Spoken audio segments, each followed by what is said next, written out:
Hey everybody, this is Rydo and we're back to another recording of Hearthstone. Today is Friday, March 8th. I am streaming with a newly updated encoder for just the live stream. Right now the recording is the same. I'm going to see how that looks in comparison on YouTube. The new encoder uses an NVIDIA video card that I have. Mine's pretty old. It's a GTX 970, so maybe it's not the best deal, but it's supposed to supposedly do better quality, less CPU usage. Let's see, was there something else I changed on the setup? No, but I did update the software for a brief second there, which equates to about all of the Star Wars videos that will come out in May. The first frame of every video will be actually the last frame of the previous video I recorded, so that's some weirdness. Didn't do any recording, instead just did a bunch of scheduling and got most of it done, but I am coming to the point where I'm going to have to make a decision. And it's Friday, and I guess I don't have a reroll, so I have to challenge a friend.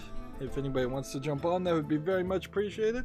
Play mage cards and win 3 games with the shaman or warlock, which probably isn't too hard. And then I got 2 packs, I think, on every account. This is 2 packs because of a choose your champion thing, which is cool. And I guess I buried the lead too. I said at the end of the last recording, I said a lot of things. I said I was going to look to see if there was a way to kind of memorize and automatically document when people talk in the chat. I can't find anything through Nightbot that would allow that to happen, so apologies for even suggesting that might happen. If there ever is an opportunity or a system where that can happen, that will be high priority, but right now, like, I don't have any way to make a log of who chats and then make that log be referenced every time somebody chats, so that people could have a running count of how many times they've posted. I'm not even sure if YouTube has anything like that. So on the European and Asian account, I made a big gamble here, and this is a huge gamble, and it may not pay off in the long run. This may have been a really stupid move. What I did is I gave up on wild sets totally, and by that I mean I went into every wild set and I just right clicked every single card and disenchanted it for dust. So when the nerfs come, which, yes, there was no expansion that came out on Thursday. There might be an expansion that comes out on Tuesday. Maybe not. It may be 3 weeks from now. We've got no firm date, and that's untypical. But yes, for the European and Asian accounts, which started like a year or 2 later than what this account did, there wasn't a lot of wild cards in the first point, but we haven't played a wild deck in a very long time. Even on my main account, where there is some small hope or chance that I would have a complete collection, I kind of feel like it might be smarter to just, even for me, even for somebody who's been playing for 4 years, to disenchant everything that's wild, get that dust, even though it's not a ton of dust, and then use that dust when needed to make better meta decks. So I'm hoping to see, at least on the European and Asian account, some major improvements as far as just how high my meta decks can be. Also, one of the updates that Hearthstone is going to do is it's really just cutting out the middleman, so no longer will we have to go to hsreplay.net for that information. it will just put in a automatic, this is the best card, this is the card you should have. What is this? Oh, these were Rastakan Rumble cards that I got. That explains why. Yeah, that would explain a lot as to how I'm getting new cards. It's like, now, of course, I'm not going to be at any point where I have dust enough to get a full gold set, and I still think it is going to be completely weighted in a way that you'll always be losing and not gaining, and regardless of what you do, unless you put money into it. Yeah, we got a decent amount of Rumble cards, but frankly, it kind of doesn't matter. Like, the next expansion is when we would start to think about trying to get all the cards in new expansions. Let's see where we are in ranked play. We've got quite a lot of news. Guess we're nowhere, so let's start with Mage, because I think Mage will lose a little bit more. Yeah, I haven't made any decisions yet as to far as what the next game is that I'm gonna play. But I am gonna have to make that decision. I'm gonna have to get back at it. And we're still very much on track of just having two you asked for it. Like, very much on track of just having two things air on weekdays on top of Hearthstone, which would be the third thing, which airs every day. Like, I can't get around that until I'm a lot further ahead and I get back into a pace that feels reasonable. And I'm just not sure I'm ever gonna get to that point. I'm still publishing a lot more videos than most. Let's face it. When I watch other people that spend a lot of time, oh heck, there are people out there that don't spend any more energy on their videos than I do. They just record it and put it up there, and even they are not putting out that many videos.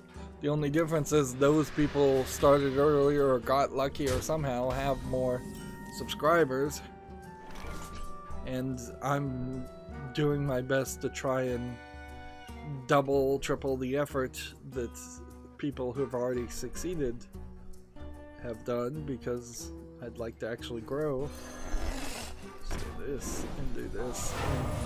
3 chances to hit this guy. Needed that to happen.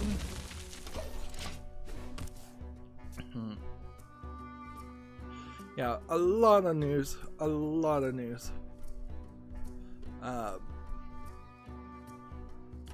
So, yeah, we'll go on that and we'll cover the news, and we may have not that much to do on the European or Asian account. The one thing is we're looking for somebody to jump on, and since nobody's on right now, that means we're gonna have to get back down to just random friending people on the main account, which sucks, but yeah, that's just how it works. People don't play Hearthstone as much as they used to.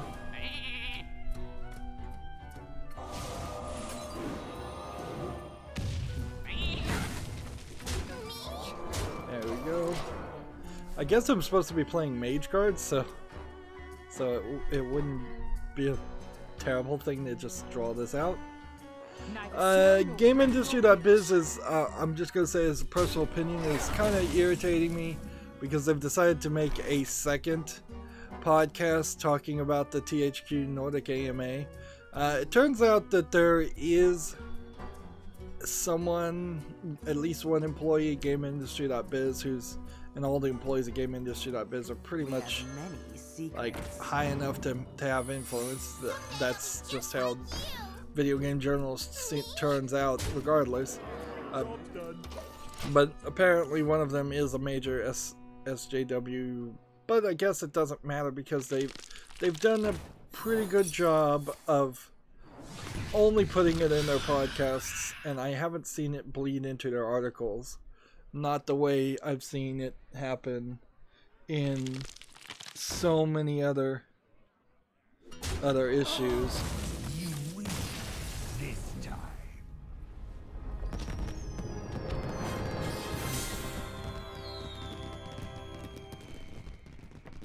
So, yeah.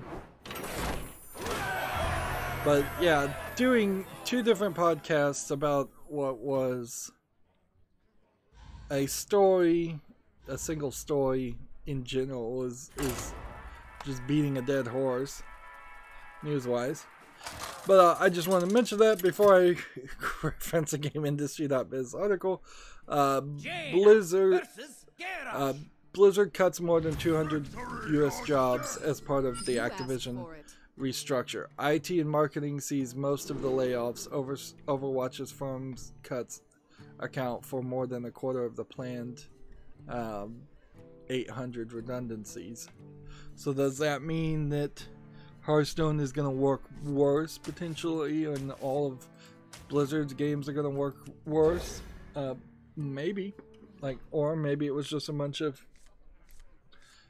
of useless IT people who weren't doing anything. That's also possible, but I doubt it.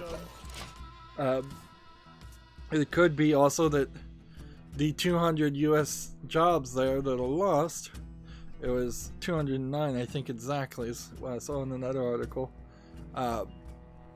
Could be all of those IT departments and marketing departments were just heroes of the storm.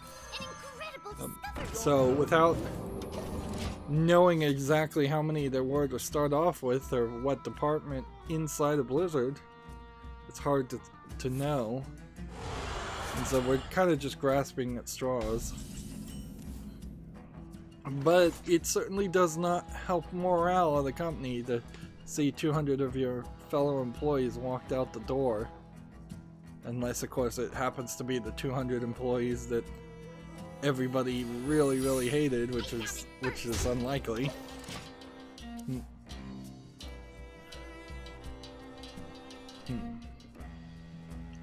I am trying to testing out at least.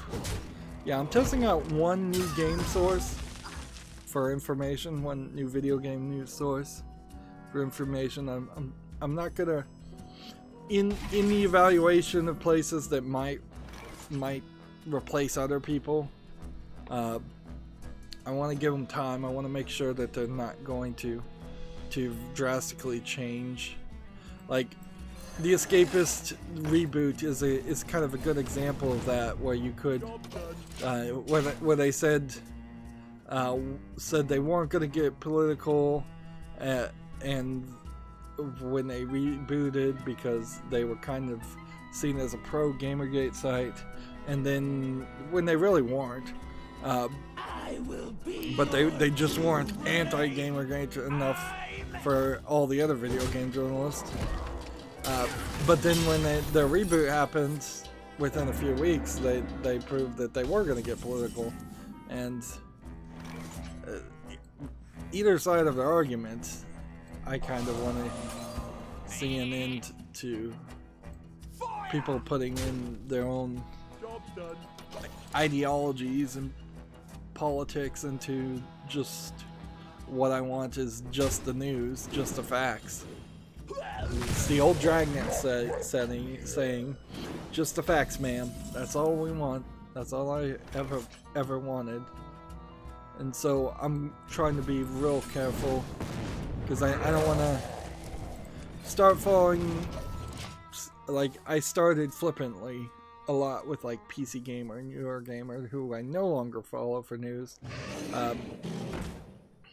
and I stuck with them way too long.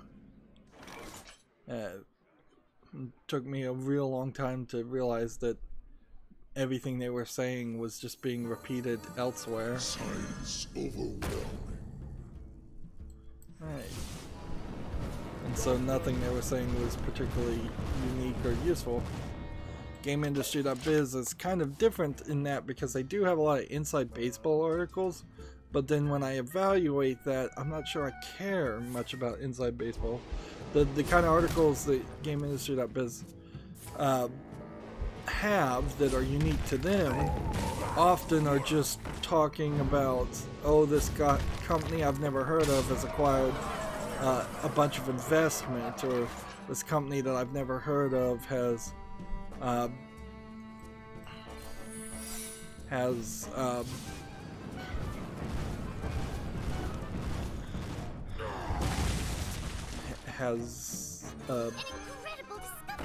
done some mobile game transition or deal or something. It's I'm not sure any of their articles matter to me. So anyways, moving on. Gamma Sutra is another one on the chopping block. The funny thing is, Gematsu is about the only news source that I would definitely not get rid of, but they don't report enough on things for them to be your only news source.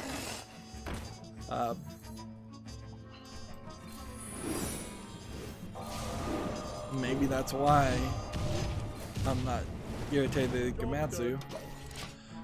But Gamma Sutra is an article. Marvel Strike Force first year revenue topped $150 million. So Marvel Strike Force, I believe, is a cell phone game.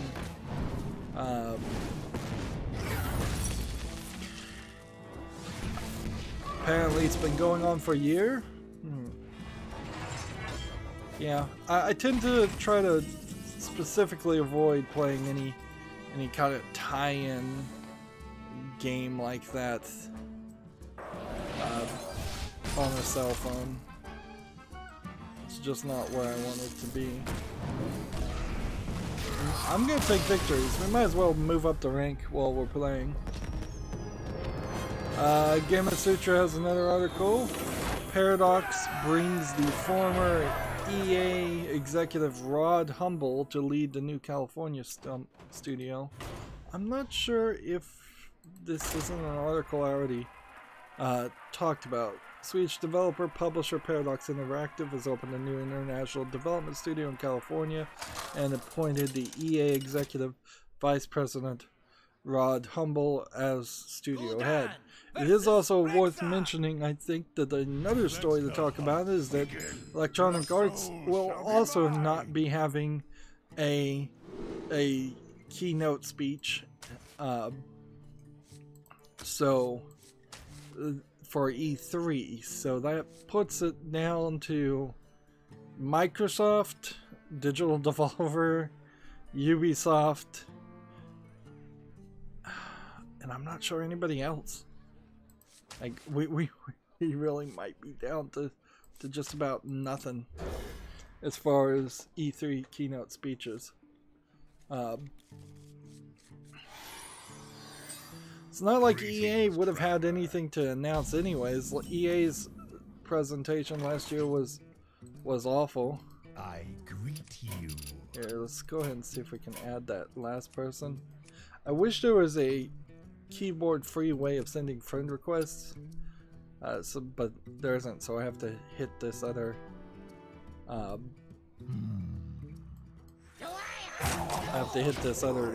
hit the keyboard to type in enter. Yeah, EA's presentation last year was awful.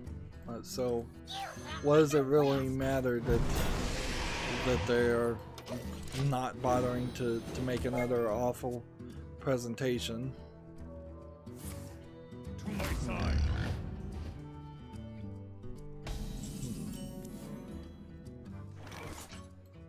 It's nice playing on the US account or the Americas account and not having to deal with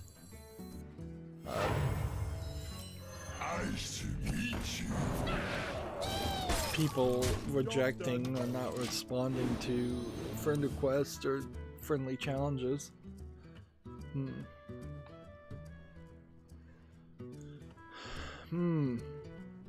So, is there anything in this article talking about what this new EA studio is going to... No, this is a new Paradox studio. What they're going to be working on.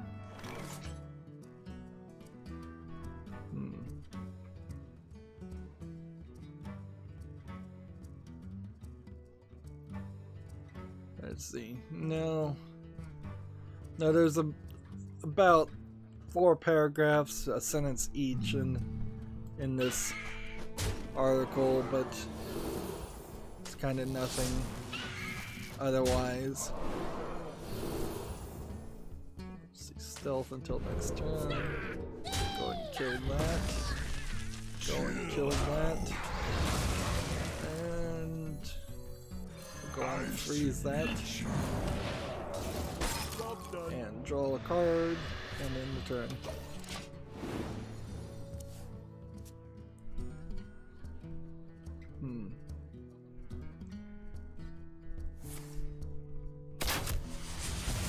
Let's see. The thing, I guess, this is me having to do more research than I should need to. Interesting. I just searched their name and it did not bring up a website for them either. Paradox. Paradox Tectonic. So maybe Paradox Tectonic is that specific division. Paradox Games. So according to Wikipedia, Paradox Interactive, I'm assuming Paradox Interactive is the Paradox that we're talking about. Okay. Let's see. Divine Shield.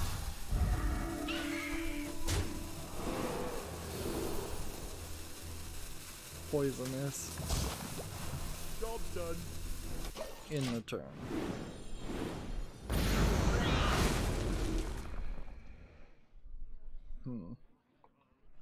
Alright, so I'm looking at a list of Paradox Interactive games, and I'm just gonna list the ones that stand out. There's a bunch of war games that are mentioned here. Cities, Skylines,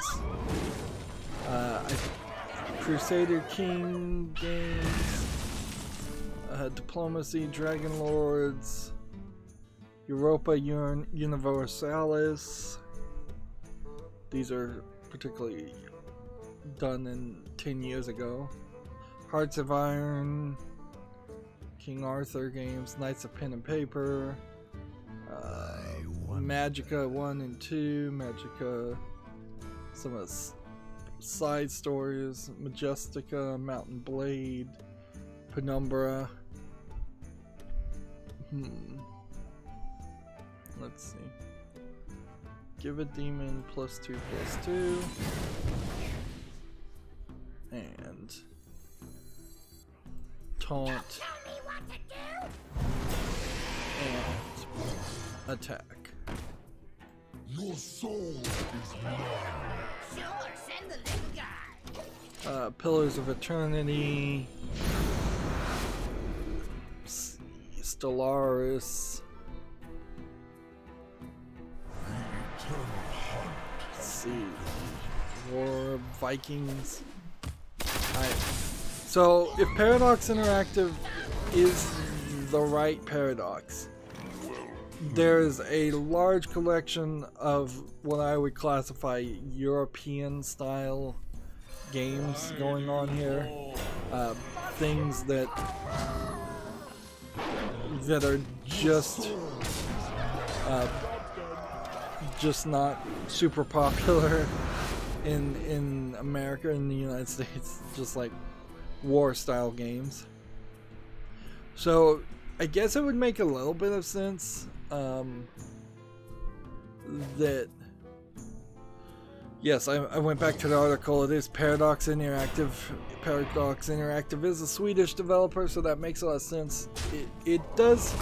If they're going to make a California office, and that California office is going to make more United States friendly games, that does expand their player base.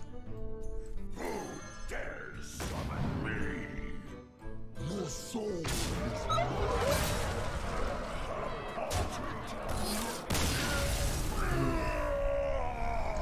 Moving on with the news, we have GameIndustry.biz has an article. Improbable opens its first development studio in London and Edmonton. Former BioWare GM Aaron Flynn to lead the Canadian team, while in UK it will be headed by the former DICE producer John Wasilski, WASILCZYK.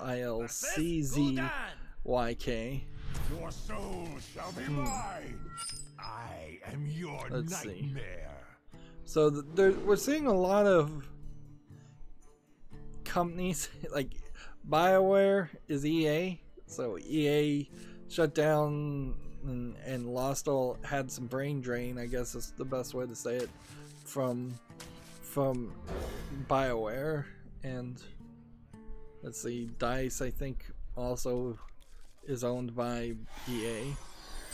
Yeah, so this is just kind of an example of EA being a major cancer in the video game universe and causing people to move around.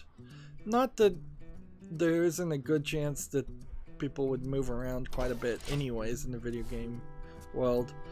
The thing here, in particular with the idea of video games being a creative art form, is that if somebody's just not into the project, and there is something that they would be into, you're gonna have them jump around and decide to go in different directions to different companies pretty consistently. The only time that really wouldn't have been the case is if you're just an employee who doesn't care what they're working on and is just in it for a paycheck. And as if you're a creative director and you're just in it for a paycheck, you're probably not a very good creative director.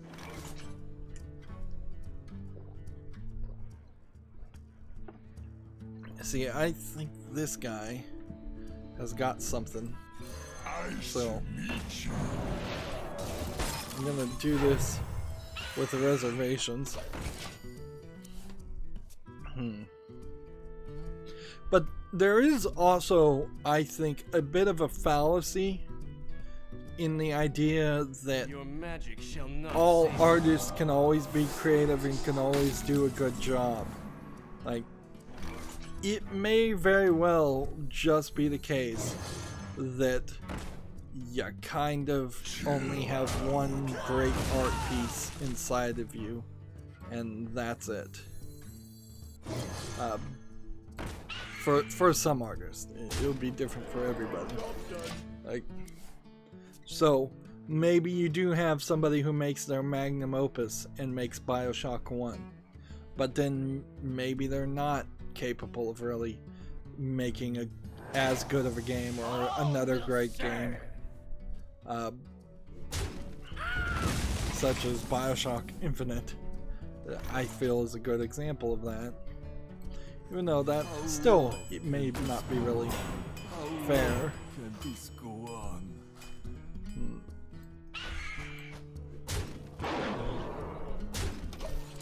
Moving on, we have a game on Steam called Hellink, which is a free-to-play visual novel cyberpunk game. Now, here's what gets me weirded out about that is this looks nicely animated in a different animation style, but how can this be free to play? English language not supported. Also, it's French only. They say here they spent 3 years making this game. I don't understand this at all.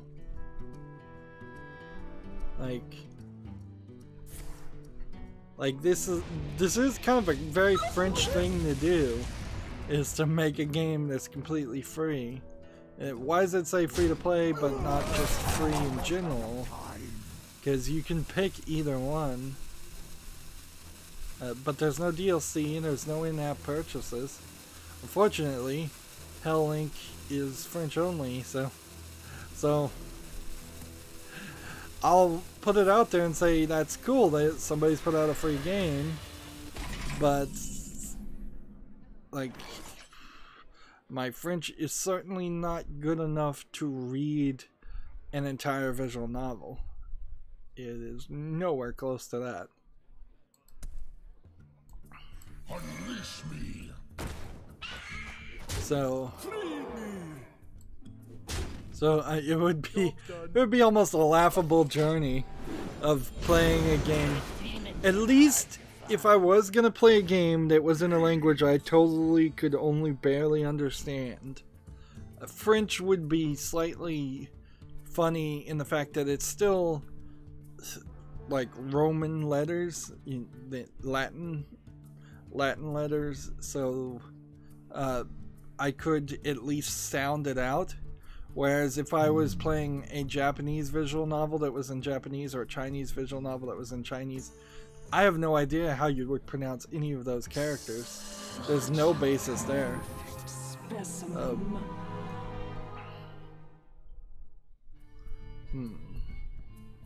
So it could be funny of me trying to slowly translate it, but that gag would run short really fast. That's an hour-long gag to do, not in the entirety of a visual novel that could be hours and hours and hours.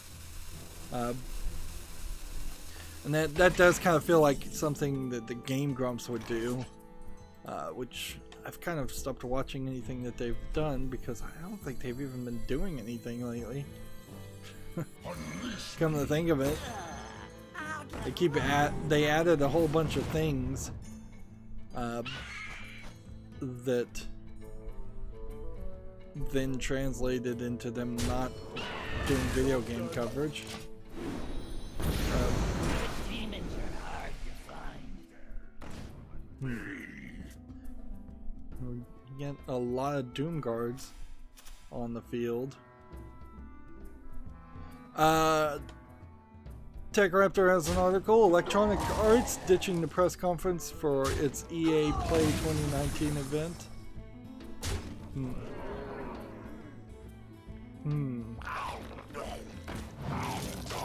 Oh, wait a minute. I guess I was wrong.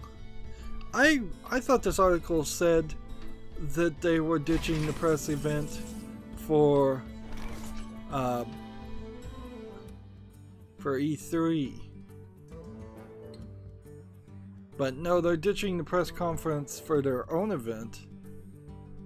That makes a lot more sense. Like, of the two options, like, what would you ditch? E3 or your own conference that you probably shouldn't be doing? In comparison, like BlizzCon last year, if Blizzard had said we're just ditching the press conference and we're just doing BlizzCon, that would have probably been a smart move on their part. Because you don't really need the press conference, you just need the shiny videos and the trailers. So you could just have a wall saying what's coming soon or something on it, and just showing those trailers in a loop. You don't need anybody on the stage to say something different. Or even if you are going to do a press conference, you could have pre-recorded that press conference and had somebody speaking that way. The only reason why they do press conferences in the way they do them is because they want that audience reaction when it's positive. They definitely don't want the audience reaction when it's negative. So it really is kind of like a hype show.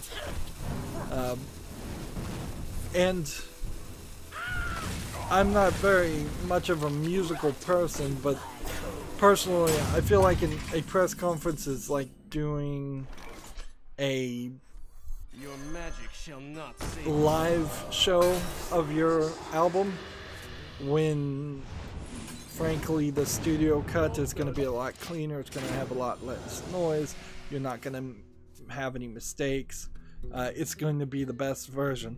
So I would much rather listen to a studio cut of any song than the live cut of any song. I find live playback to be very annoying, but just how many people are in the audience shouting and screaming and having a great time. And I'm sure if I was in the audience I'd have a great time too, but if I'm watching a recording of other people having a great time in a live performance, that's kind of not what I want.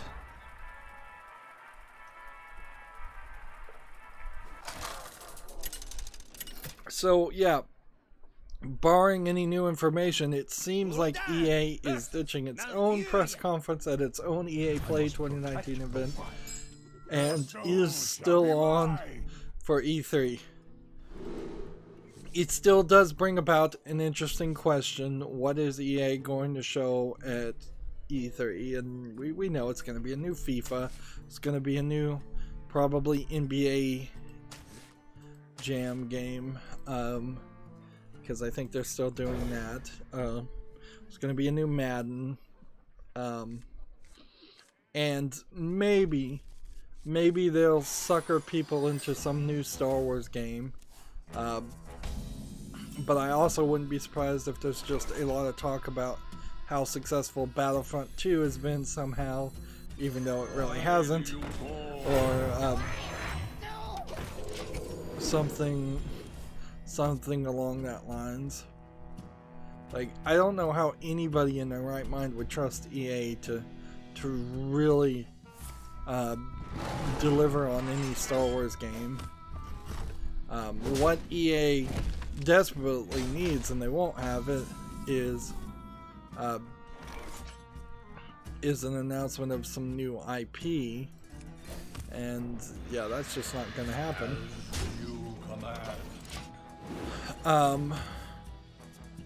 Yeah.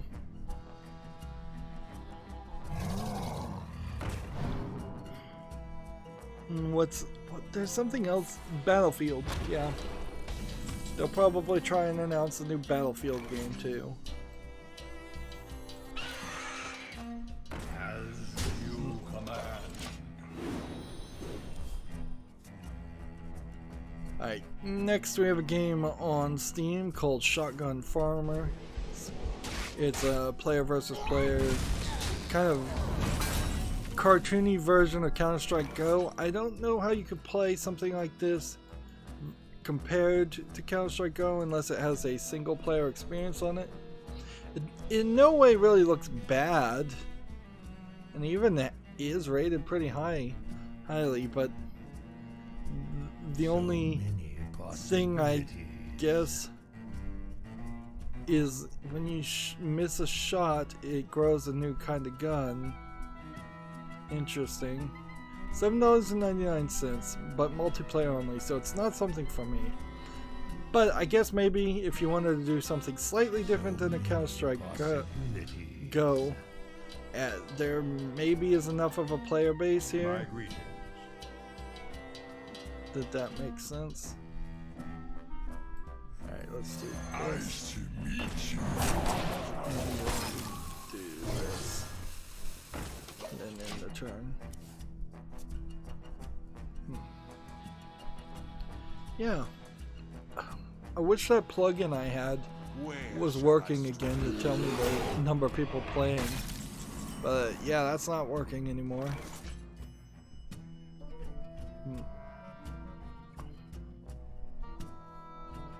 But yeah, this game has 55 achievements. Doesn't look bad. So if you're into player versus player, multiplayer, Shotgun Farmers might be the case. On the other hand, you do have to run into some questions. Like, why am I not playing Fortnite instead? Which is free. Because this is an $8 game, discounted right now.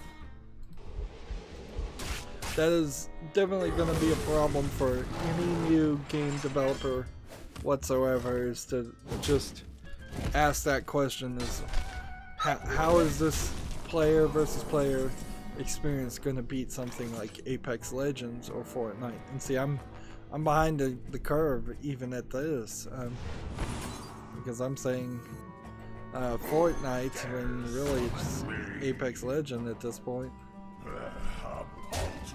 I might lose this one.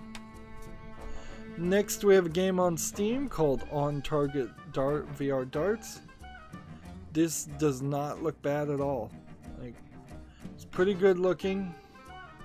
Now the thing about darts in any game like this that is going to have a real world equivalent is it's going to come down to what it really feels like. This is early access for $14.99, which is about the right price. It's single player only, and it requires an Oculus Rift headset. So I'm gonna put this one on the fall list because I am a fan of darts. Let's see, free throw 501, 301. Seems like it's missing some of the darts games you might want otherwise.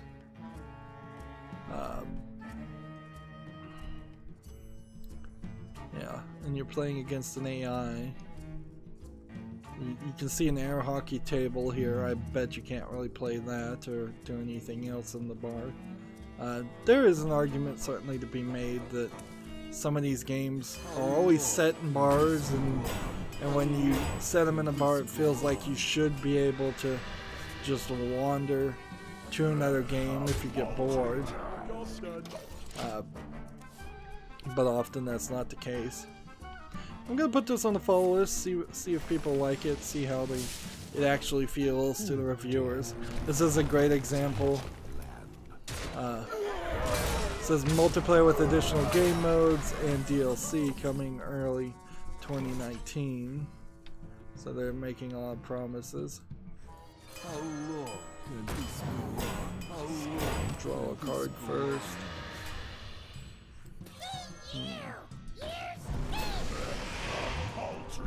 Will any of these kill my guy? Not kill my guy. But yeah, I'll put it on the follow list. It's really not hard to program in more darts games mode.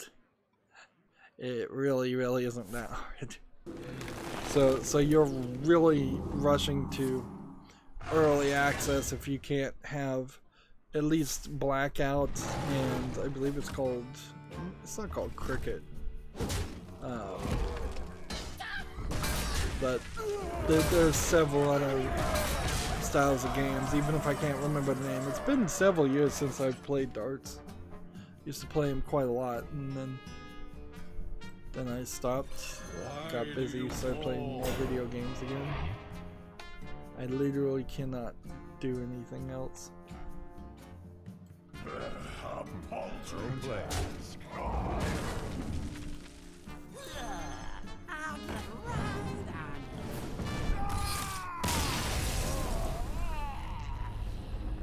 You know what I messed up here? Is I friended somebody and they accepted my friend request and then they went off when I could have done a challenge a friend. So now I need to send another friend request and hope that they immediately accept, and then I can immediately challenge them before I start another game, because I was just not paying enough attention. See, we'll give it a little bit of time. Meanwhile, we have a game on Steam called Quest Hunter, which looks like it is a more cartoony styled Diablo-esque top-down RPG loot game. I like the look of this. It's rated very positively. I don't understand how these games are getting rated so positively. I guess maybe they're coming out of early access. $13.49. Unless you want to buy the soundtrack and the art book, then it's $19.95. Let's see. That's the only DLC they have right now. We might be at the point where it's important to check to see if there's any in-game options. There's 70 achievements. This looks good. Good enough to be on the fall list at least. I'm not seeing anything here that looks objectionable. That being said, I suppose it is fair to mention that Diablo, this person's not going to accept obviously, so I'll just jump back into the game. Diablo 1, and soon, allegedly, the next hope is Warcraft 1 and 2 are all going to be on good old games. So Diablo 1 has been released right now on good old games. Soon Warcraft 1 and 2 are next. That's weird because I don't see why you wouldn't still integrate it into the Battle.net launcher even if it didn't have any functionality whatsoever with Battle.net. Like, I don't see why you don't just have that icon have to be purchased through Battle.net and launched through Battle.net. But this might also be a case of Blizzard needing the money, Activision Blizzard needing the money. It might be a case of somebody sneaking something through, amidst all the layoffs. Somebody said, well, screw it, I'm gonna get laid off anyways, let's just authorize good old games to sell Diablo 1. Sadly, I'm still, even for a game like Diablo 1 and Warcraft 1 and 2, which I really would like to play and show off, I'm still tied to this giant boulder that is Steam. Like, I cannot get away from Steam because I have over 1,000 games on Steam. I'll never remember that, oh, Diablo's on the good old games account, which, yeah, I have a good old games account, and yes, The Witcher 3 is on it, and maybe some other free games, but that's basically a forgotten account in the same way that my Amazon Prime account is forgotten, and there's a bunch of games on that, and my Epic Store account has one game on it, and that's pretty much forgotten. And with the exception of Assassin's Creed games and Child of Light, I don't believe there's anything else on the Uplay account, and all of those were bought through Steam, so there's a button in Steam saying I own that, telling me that. Yeah, I looked at the list of games I've finished playing, and it's a pretty big list. Like, I was feeling like I'd only really covered maybe 50 games, and now it's a lot bigger than that, because I've done a lot of spotlights on games that are just like, I don't really want to play this, or this really only needs an hour, or this is unplayable anyway, so it's closer to, I would say, 150 games have been played, which compared to the 1,000 definitely points out that I'm in a perfectly fine place as far as owning games. I could always have more, but there's actually not even too many more to get, frankly. That being said, I did get the mid-tier of the Humble Bundle 20, which got Dream Daddy and several other games. Must consider. For it was about 6 games for $3.80, so definitely not a bad deal considering the games that the 6 games that I got were actual games and not just low effort garbage put on Steam.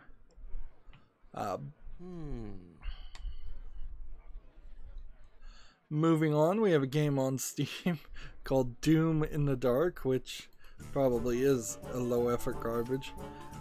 This is a great example of dark screenshot syndrome, certainly. Just nothing here. Nothing. I see one screenshot. Looks like it's a first person shooter, kind of Halo-esque characters. $4.49. Company calls itself indie_games_studio. I'm definitely not impressed by this. $4.49. And I can't really call it a Russian troll game, because or Chinese troll game. I'm just gonna call it a slightly unimpressive game. I'm not even gonna really go with very low effort game. It's just the name seems low effort, certainly. The thumbnail seems low effort. These screenshots where you literally can't see anything seems to be low effort. So yeah, there are definitely some styles of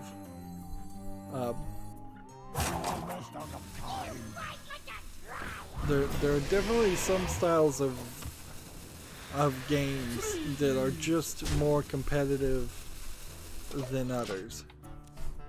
Like, so a horror first-person shooter style game, 3D game, there's so many of them on Steam that it's not, you're gonna have to be way more impressive.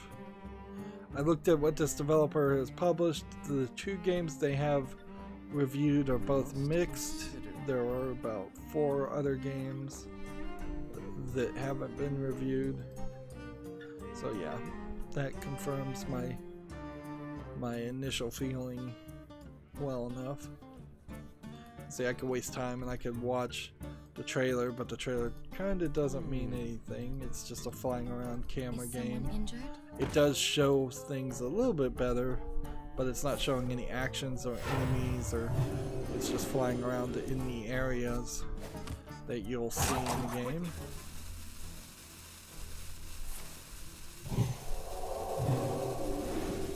I don't know what the deal is, like why there's always so many games that seem to come out on Thursday. It's a little annoying, quite frankly. Alright, let's draw a card, take 2 damage, draw a card, take 2 damage, and do this, and then do this, and then end the turn. Next we have a game on Steam called Path to Die, which is a top-down, like, twin-stick shooter style game, but you're playing as a samurai, it looks like. Frankly, this just looks like it's annoying, and the trailer itself is promising you will die a lot. I don't like this art style at all. Like, here you have something that probably would have looked really, really pretty if it was a third-person or first-person perspective in 3D, but from top down it just looks like garbage. Same case here. You've chosen a setting and you're designing it kind of nice looking even, but then you chose a camera angle that totally doesn't work with that. They want $16.99 for this game. No discount. Interesting that you would make a samurai game and only support English and Spanish Spain as the languages. Yeah. I don't see anything here that interests me.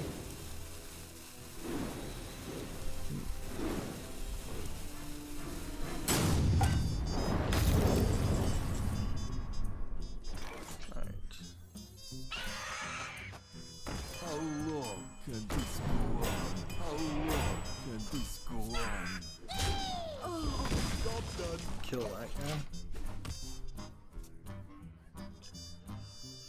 Next we have a game on Steam called Trash Time, which looks like it's one of these VR games where you stand in one place and just throw things. You're sorting trash. So this is another example of doing a job and turning it into a game, which nobody wants to play. It's free, so the price is right, I guess, but you would require a VR headset.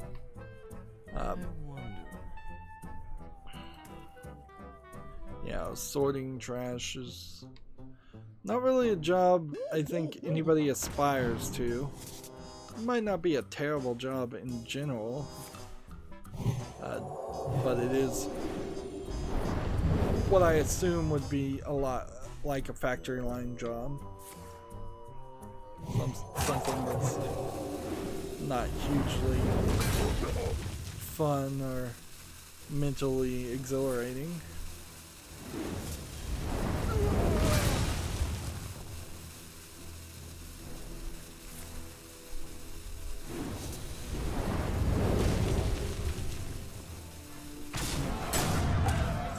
This guy's playing me.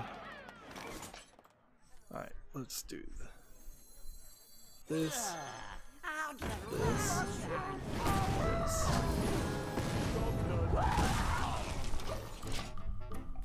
Next we have a game on Steam called Push Pull.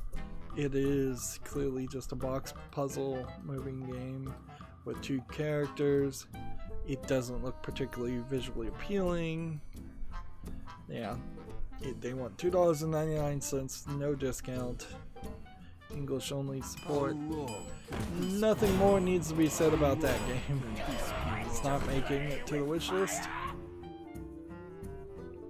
Is someone injured?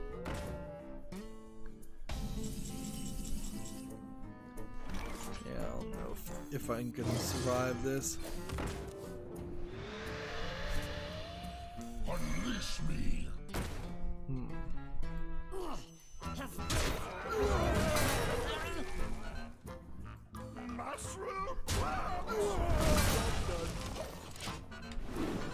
Next we have a game on Steam called Bookend, which seems to be a game that takes place in a pop-up book.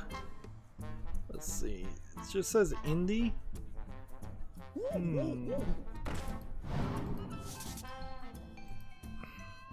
You might have a game here, but this might just be a different way to visualize something that you would call a visual novel otherwise. But it's not a terrible thing. So it seems like you're given these very discrete small sections in which you're going to try and move a lemming group. It's free, so the price is right.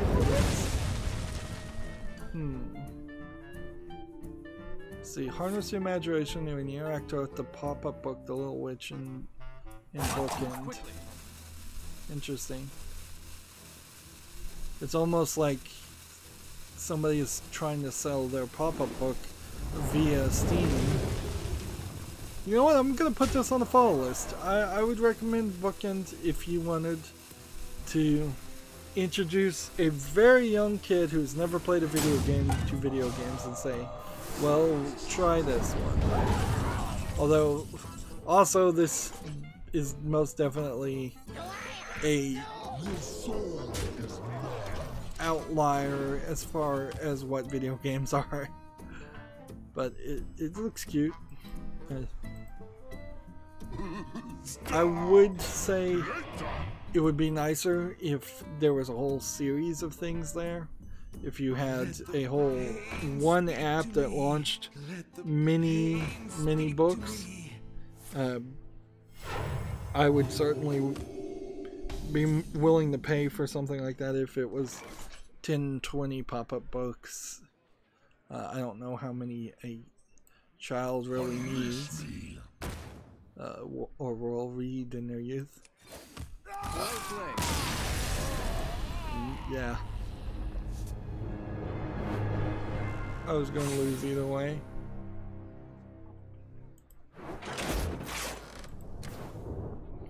Again, we need to come out here and just see if we can add this person as a friend so we can challenge a friend. And while we wait to see if they respond, we have a game on Steam called Try to Fall Asleep. Looks like your standard horror game. Let's see.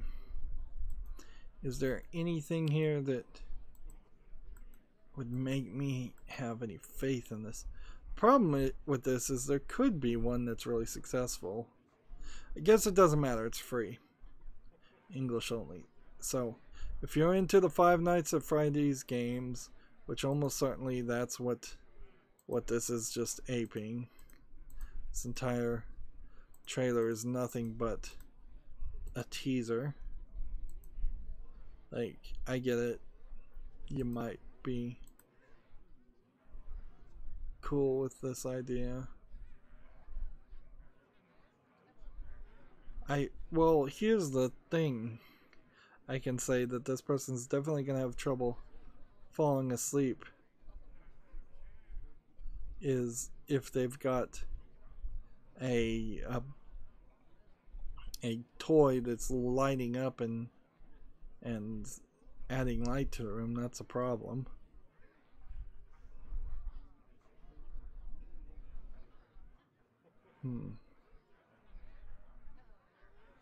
Let's see.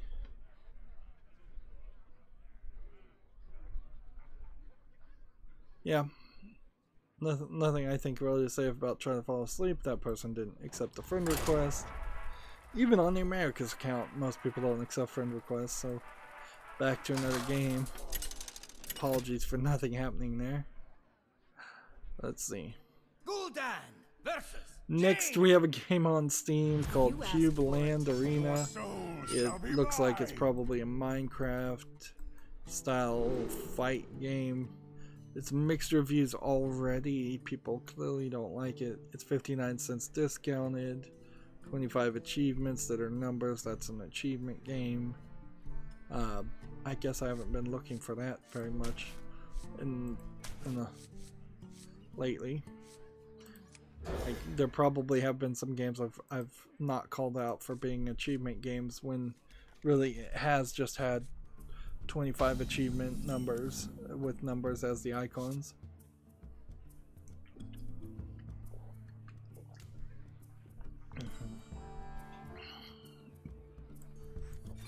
Why do you call?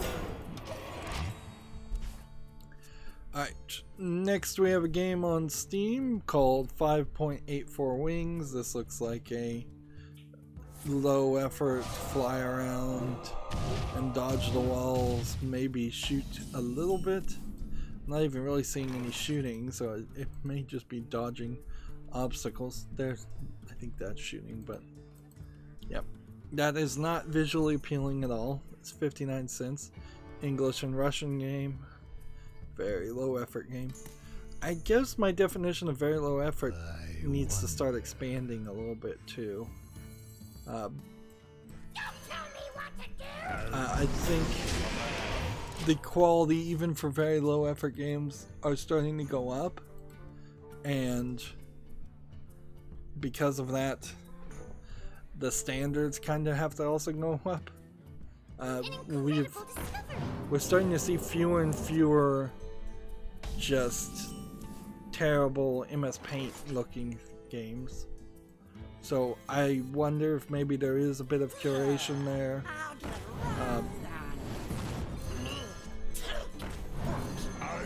But if there really is any curation going on at Valve, it is so light that nobody is even complaining about it. So I suspect heavily there isn't.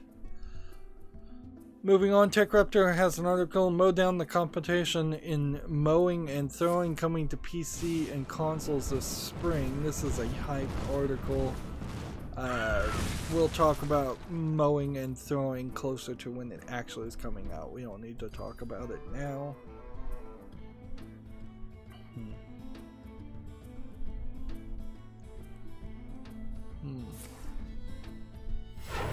Next we have a game on Steam called A Way Up, which looks like it is a dark version of Doodle Jumper. Basically, you're this dark orange ball that's just trying to jump up from these 3D platform assets. Apparently they have a checkpoint system and you're using mouse. I did get the game getting over it with Bene Foddy with the latest bundle, but I'm not sure I'm really gonna play that. This game was $7.19 too. Yeah, right. That is in no way worth that.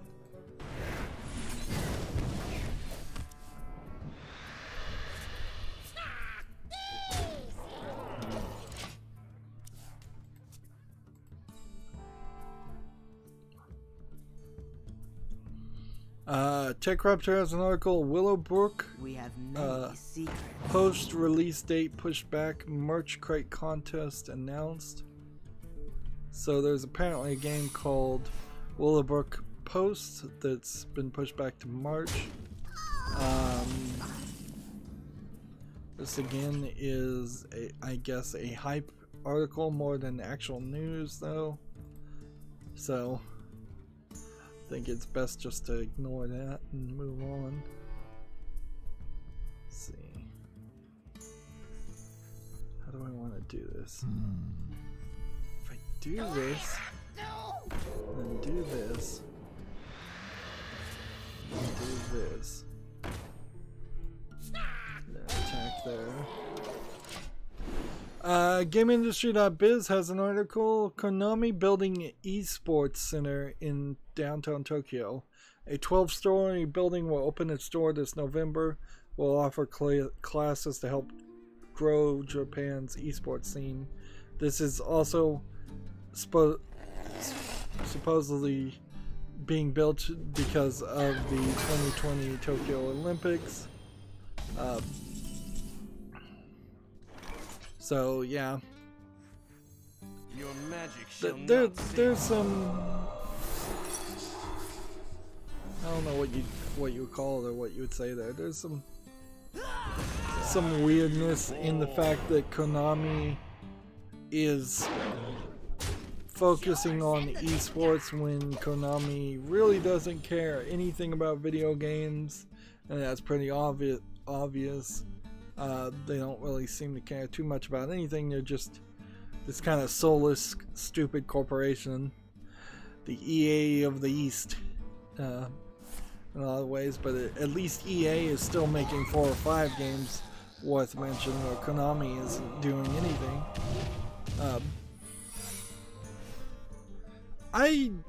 From the outside looking in, I would really question if maybe at this point there have been too many Japanese companies allowed to grow too big, and it might be time to break up some of them, or at least start to influence them so that they should have perhaps some more focus on specific industries.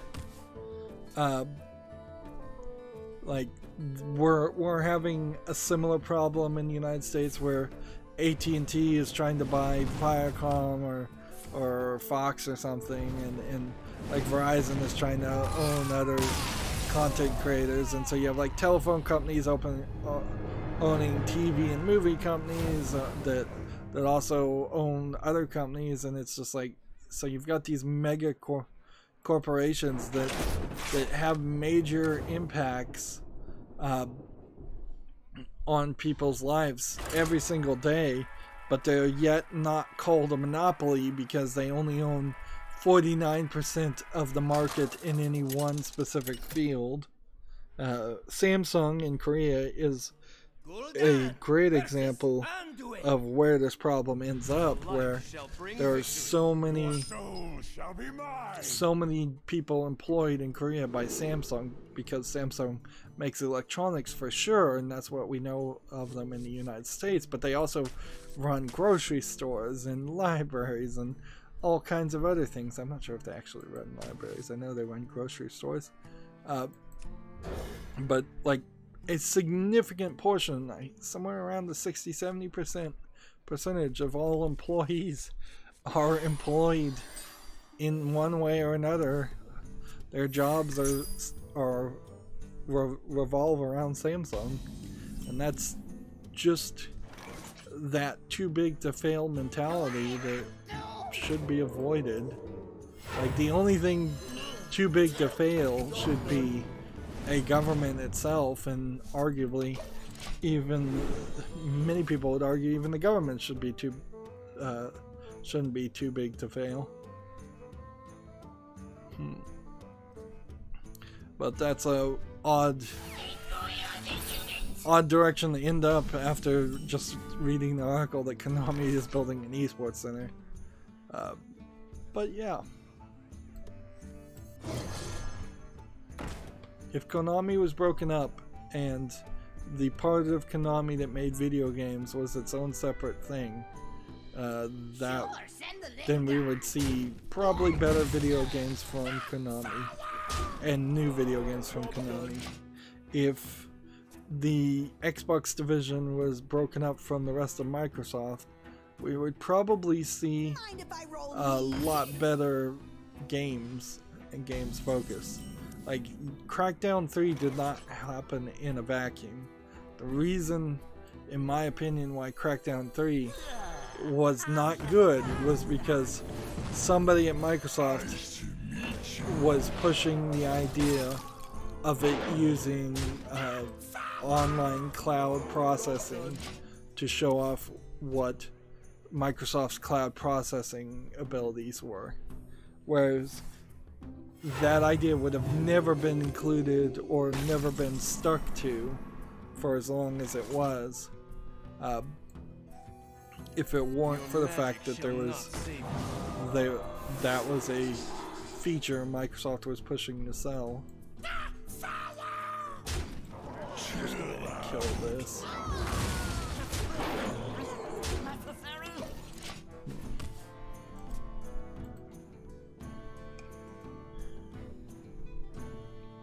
The greatest virtue is patience.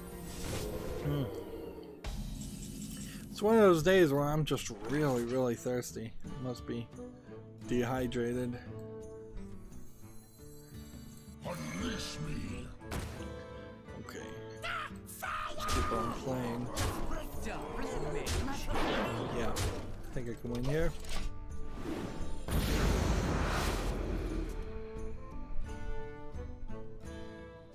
Next, we have a game on Steam called Kegero Shadow Corridor. This looks like it's kind of a attempt at a more traditional Japanese horror story, or a horror story set in a Japanese environment. I'm not sure.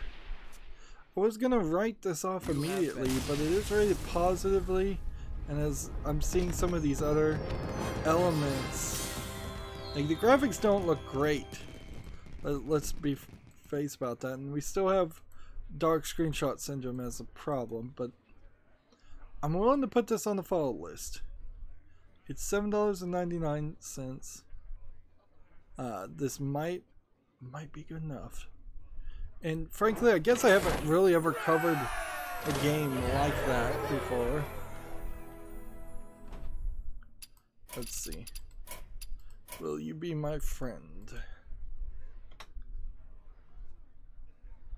So yeah, Kagero Shadow Corridor, $7.99, English, Japanese, and Korean, full Japanese audio. It could be a 10-minute game because it's randomized dungeons, or it could be something longer. Let's move on.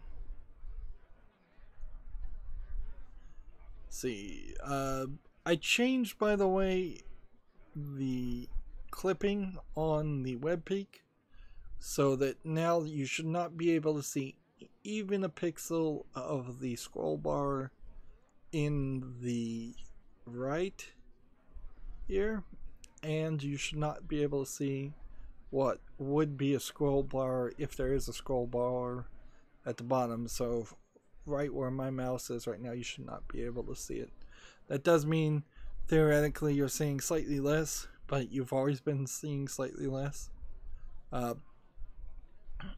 Because yeah, I'm clipping out the tabs on the top and the search bar and all of that. Not just trying to get as good of a view as possible. TechRaptor has this article, efficiency is everything in production line now live on Steam and good old games. This looks like one of these factory style games. I don't see anything here that's particularly that interesting. Like, this is more of an advertisement than a review. TechRaptor does have that problem, and that would be the reason he's not going to accept. That would be a reason why I would get rid of TechRaptor. It would be hard for me to make that decision, but I could see myself doing it. It's just like, you've got too many high particles, TechRaptor. You've got too many things that look like reviews but aren't really reviews. Instead, they're just more, hey, we're doing the same thing every other mainstream video game journalist site does, which is we're just promoting a video. I mean, I guess it is the written equivalent of a quick look. The difference, I would say, between like what I do when I do a spotlight and what other people do when they say they're doing a quick look is, I'm not, if I'm spotlighting a game, I'm trying to be more still around the idea of it being consumer focused, and if the game is bad, telling people not to buy it. Whereas I think a lot of bigger sites are specifically working from the perspective we're not going to say anything negative about the game ever.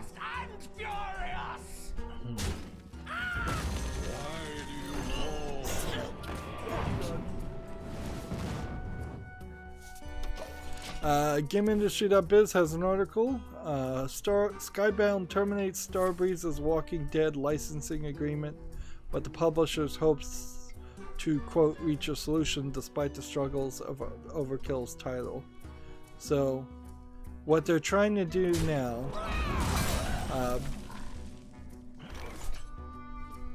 I think,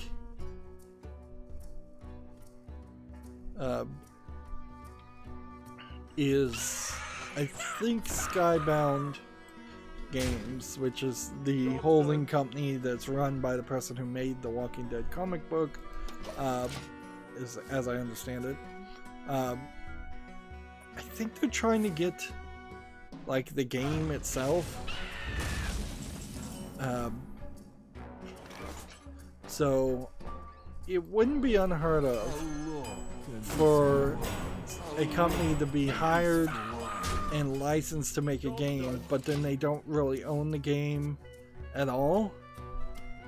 And so what this might be a case of is Skybound is trying to get Overkill's The Walking Dead, the game, the source code, that, and they're either going to in-house try to fix it and relaunch a game similar to that, or they're going to license it and sell it and give that code to somebody else,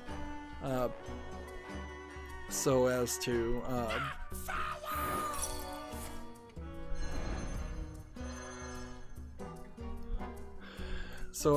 make it that there's, what am I trying to say? Man, I'm all over the place. They might license it to another third-party company to make it a good game, is what I'm trying to say. Overkill's The Walking Dead right now has been removed from marketplaces such as Steam, although at the time of writing, the DLC remains available, according to GameIndustry.biz. Then the delayed console version, let's see. Starbreeze has stated that discussions with Skybound with the ambition to reach a solution, but if no agreement is made, The Walking Dead will not return to Steam at all. Et al. Wow. Oh my goodness. So many possibilities. How do you even misspell at all in your article? They spelled it will not return to Steam space ET space AL. I have no clue how you would even cause that to have been the way things were recorded. Even if you were doing voice dictation, voice dictation would have to be so stupid to spell it that way.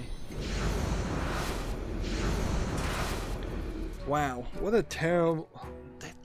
Man, they just do not check... They do not grammar check their articles at all. And I was terrible in English in school. I really was. I didn't do any of the work. Didn't care one bit. But Your magic still, there's a level of insanity when you have professional journalists that don't even read or proofread their articles.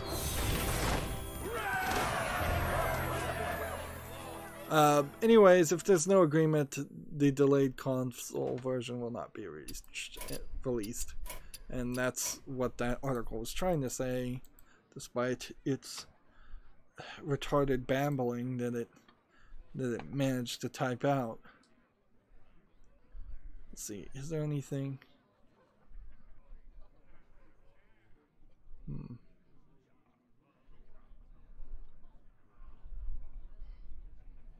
See if this guy will agree to be my friend. Like, I don't even think I have anything else to do. It's just challenge a friend. So if I can't get somebody to accept and stay online, then after a certain point here, I'm just playing games for no reason to kill time, and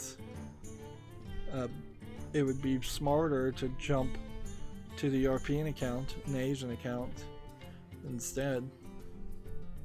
We'll give them a little time, and then I guess we're gonna just have to jump to the next account, and I may have to just do challenge a friend off screen. Gamma Sutra has an article. Get a job. Join the Mythical Games team as a senior 3D engineer technical artist. This is a senior 3D C++ engineer technical artist. Now, there is something specific in this title that sounds wrong to me. The job is in Los Angeles, California. Okay. So you are a senior 3D technical artist. That makes sense. That means you would be using something like Blender or to make a 3D art wireframe thing. You're not a texture artist per se. You might very well just be doing the wireframes of motion. That might be better even labeled as a senior motion artist, or something like that. Or maybe you're making the 3D polygons and another texture artist is coming in, or maybe they even want you to do the textures on top of it.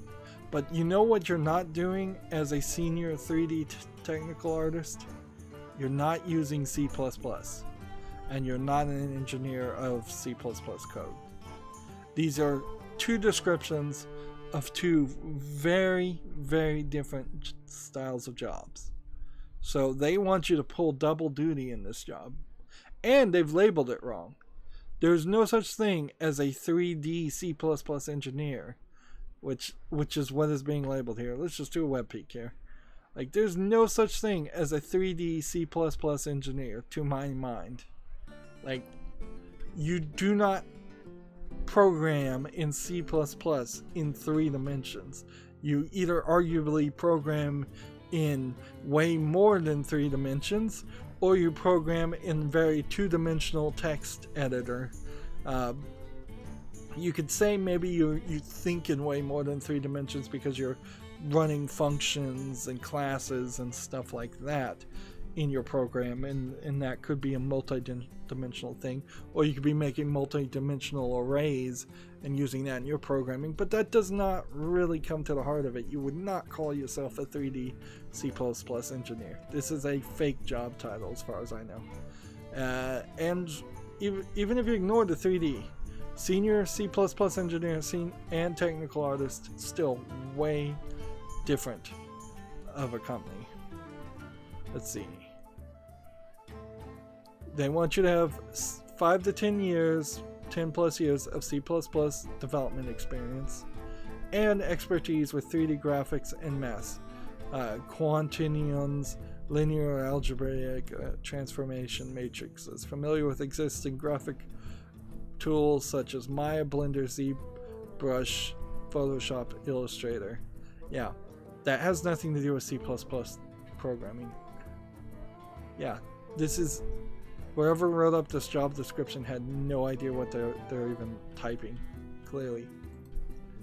Alright, let's just switch over to the European account. I'm not going to get anybody to friend me, clearly. It's going to take me hours and hours just to deal with that. And then mythical games is also questionable because I want to figure out what mythical games have they even, what they've made, and if mythical games is somehow connected to like Good Mythical Morning. I doubt it is, but that would be interesting nonetheless. Let's see, so I'm on their website, I'm looking at our games, and under our games there's one video for a game called Blanco's Block Party. And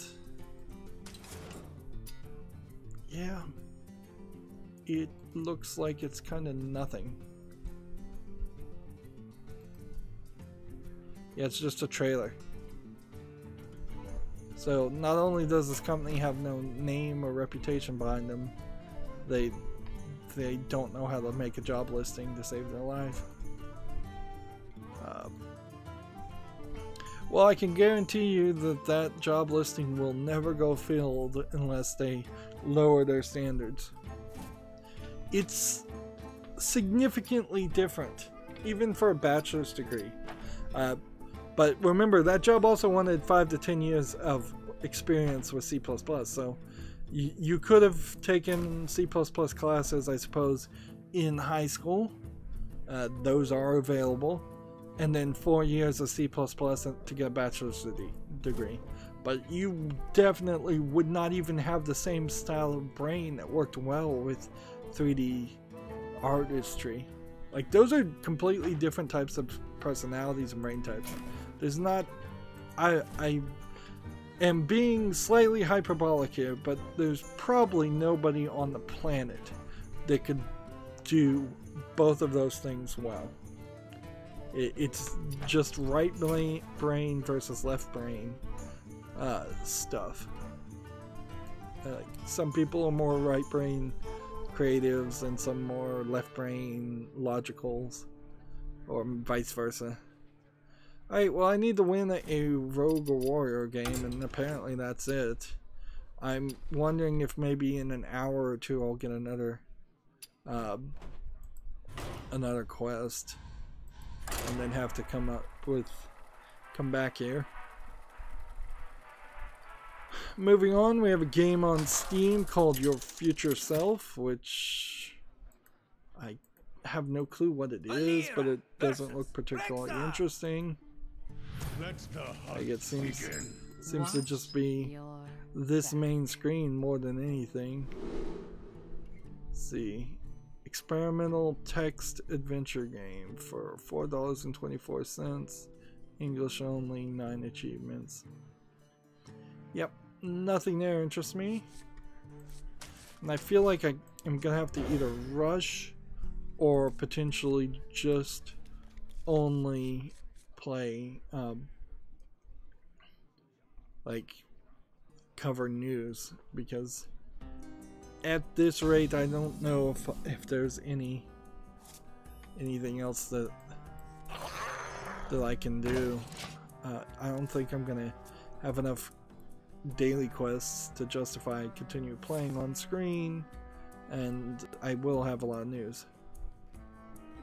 Alright, let me see if this game is family friendly.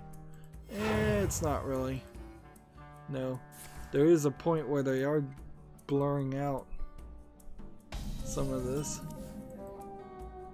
Alright. I think we could show a little bit of this, but just a little bit.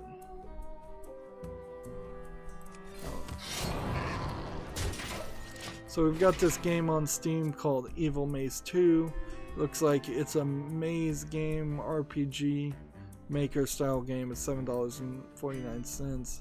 It's tagged with nudity. It's part of a bundle. It's Chinese or Japanese, either one. It's not high quality product.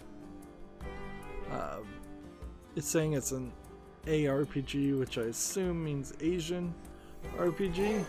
Who comes there? Here we go.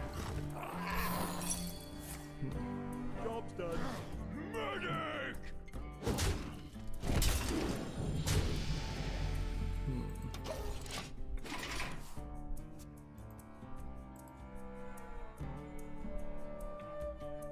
Next we have a game on Steam called Void Mine.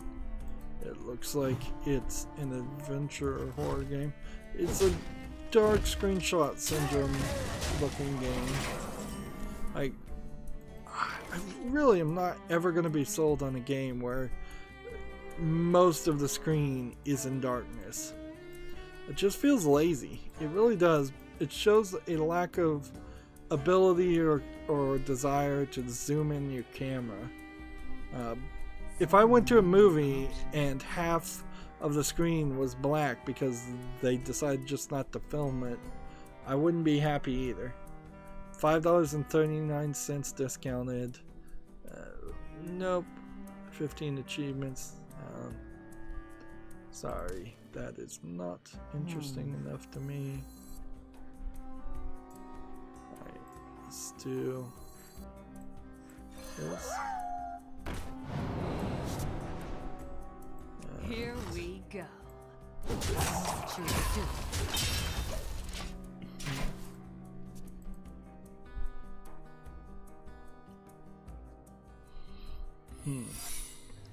Next we have a game on Steam called It's Fun to Break Things. It looks like it's a stand in one place, for the most part, VR game where you're just throwing random pre-bought assets that don't even look visually good and breaking things. Yeah. I see nothing here of value. This requires VR, it's early access, it's $9.99. And the difference between a quality game putting out that idea and a non-quality game putting out that idea is you could certainly have a single-player, story-driven experience with a reason to act that way and break things.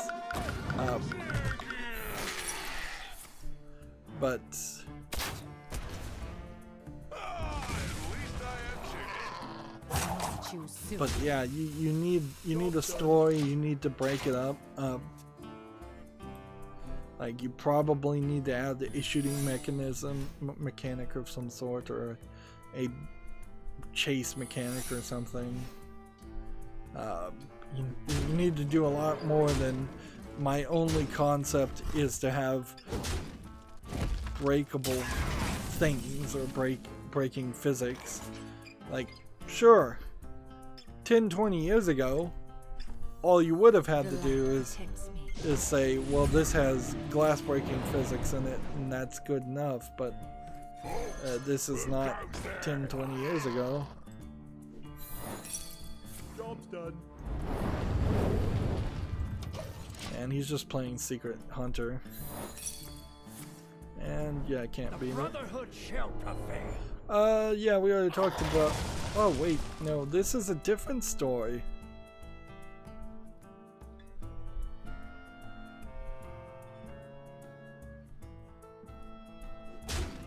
Man, I'm getting the two stories, I think both from Gamma Sutra. This is crazy. So this time Gamma Sutra has an article. EA isn't hosting a press conference at E3 2019 either. So instead opting to double down on its own E3 EA Play event the weekend before E3 itself. But then it said it wasn't doing that either. So I am so confused now. It seems to me E3 has come out in two different, over the course of a couple of days, and said, A, it's not doing a press conference at E3, which kind of makes sense. Like, no duh. But then it's not doing it at the E3 Play event either. So that means it's not making a press conference at any point during that time. Which still is kind of a smart move, because it, you know, frankly, it's not like they've got a lot of things to say. So either Gamma Sutra got one article wrong completely, or they changed their mind, or they literally aren't having a press conference. You could easily put the EA games in a Microsoft press conference, or just have no announcements whatsoever. If I were EA, if I was running it, it would make a lot of sense for me to announce every specific game at a specific conference, instead of trying to make it its own thing. So have a Madden event right before Madden comes out, a Battlefront event right before Battlefront comes out, a FIFA event right before FIFA comes out, and just really focus on those games when they're ready, when you have a lot to show, instead of having these press conferences that barely have anything to show whatsoever, and then you have to try and pad it out by having multiple announcements. Like, even the Nintendo Directs seem to barely do that. And then Nintendo announced a VR Labo project that seems like it wasn't even a Nintendo Direct. So it would also be very good as a news reporter, personally, if press conferences came out and they just talked about one game at random intervals, instead of having hours and hours and hours that you potentially dedicate watching E3 to really not get much news at all. It would probably be better if E3 just changed what it was and there were no press conferences whatsoever. Anyways, I guess it's been an hour and 30 minutes, so this is as good of a point as any to break up this recording, and we'll do one more at least. That's going to be it for this recording. As always, I ask you to like, share, subscribe, comment, and watch every second of my videos.